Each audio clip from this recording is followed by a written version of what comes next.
IPL ए दल plane ना बांग्लादेशेर कोनो क्रिकेटर। भाई साहब, आईपीएल में सारी फ्रेंचाइजीज ने ये तय किया हुआ था कि बाकी सारे कंट्रीज से जो है खिलाड़ी लेने हैं, पाकिस्तानी तो वैसे ही बैन है, बांग्लादेश के खिलाड़ियों को हमने पिक ही नहीं करना है। क्या कहेंगे कि ये ऐसे ही हो गया? नहीं, ये भारत के जय शाह साहब ने, अमित शाह साहब ने, नरेंद्र मोदी साहब ने, डॉक्टर जयशंकर साहब ने, ये मोहम्मद यूनुस साहब और बांग्लादेश को सबक सिखाया है। अब ये कह रहे हैं कि आईपीएल तो चाहता था लेकिन बीसीसीआई ना उसने साजिश कर दी। गधे के बच्चों, आईपीएल है किसका?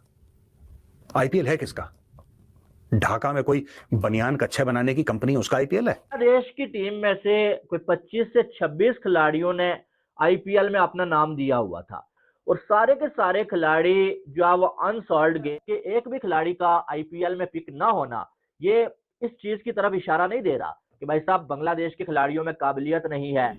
जब मर्जी तुम्हें निकाल दें और हम डिटरमिन करेंगे कि तुमने खेलना या नहीं खेलना। थोड़ा सा पीछे चले जाएं, कुछ साल पहले पाकिस्तानी प्लेयर्स को आईपीएल में लेना बंद कर दिया गया था। क्यों? क्या पाकिस्तानी प्लेयर्स अच्छा नहीं खेल सकते? क्या अच्छे बैट्समैन नहीं है? अच्छे बॉलर नहीं है? अच्छी फील्डिंग नहीं करते? ग्लोबल रैंकिंग में नाम नहीं है? क्या वजह है? सिर्फ एक वजह है, India is using IPL as a tool. इनको तो क्रिकेट में भी जलील करना बाकी है ये बांग्लादेशियों को। ये ऐसे हैं कि इन्होंने गलती से एक मैच जीत लिया। ये पोस्टर देखिए, ये पोस्टर देखिए। इन्होंने मैच जीत लिया तो इन्होंने एक पोस्टर बनाया जिसमें यह दिखाया कि महेंद्र सिंह धोनी और जो इंडिया के बड़े बड़े लेजेंड्स हैं उनके उस तरह से आधा सर साफ कर दिया। ये देखिए, ये एडवर्टाइजिंग चल रही है। इतना जहर है। अबे तुम्हारा देश हमने बना के तुम्हें दिया है, जो तुम्हारा मुल्क है ना बांग्लादेश, तुम्हें हमने बना के दिया है। It is the Indian armed forces that created Bangladesh. तुम्हें तो पाकिस्तानी मार मार के सुअर बना रहे थे। ऑपरेशन सर्चलाइट भूल गए तुम?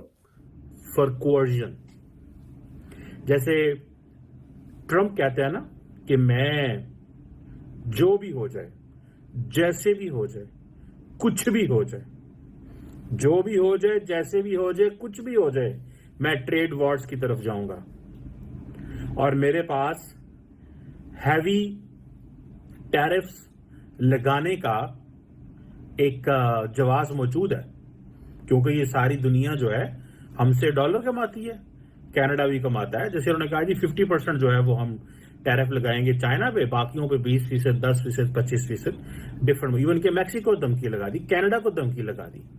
सो it means they are using trade as an instrument to change the behaviours of other nations.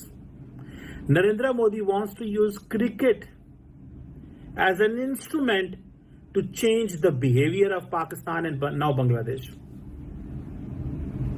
अगर ये लॉजिक नहीं बनती तो मुझे बताएं। मैंने आपको बड़े सॉफ्ट से तरीके से बता दिया कि नरेंद्र मोदी साहब जो हैं वो अब ये महसूस करते हैं this is the time, this is the time to punish Bangladesh. And if we have to punish Bangladesh, then we should punish the turf and we should punish looking where we can best punish them. मिसाल के तौर पर किया कि अदानी साहब के जो contract हैं उसमें इंटरनेशनल एक कंपनी को वो हायर कर रहे हैं और कह रहे हैं कि हम इसके बारे में थोड़ा सा जानने की कोशिश करते हैं कि ये कॉन्ट्रैक्ट कैसे हुए हैं, ये क्या हुआ है। ठीक है ना जी, ये कॉन्ट्रैक्ट कैसे हुए हैं, क्या हुआ है। Fund transfer via credit card, ये उन्होंने कहा, ये उन्होंने कहा। समझ रहे हैं बात को? दैट इज समथिंग जो मुझे चीज जो है वो नजर आ रही है कि बांग्लादेश और इंडिया के बीच में एक अब वो जिसे कहते हैं ना एक टसल, कोल्ड वॉर लफ्ज तो नहीं अच्छा लगेगा, एक बिहाइंड द सीन जो चीजें चल रही थी वो अब सामने आना शुरू हो गई हैं।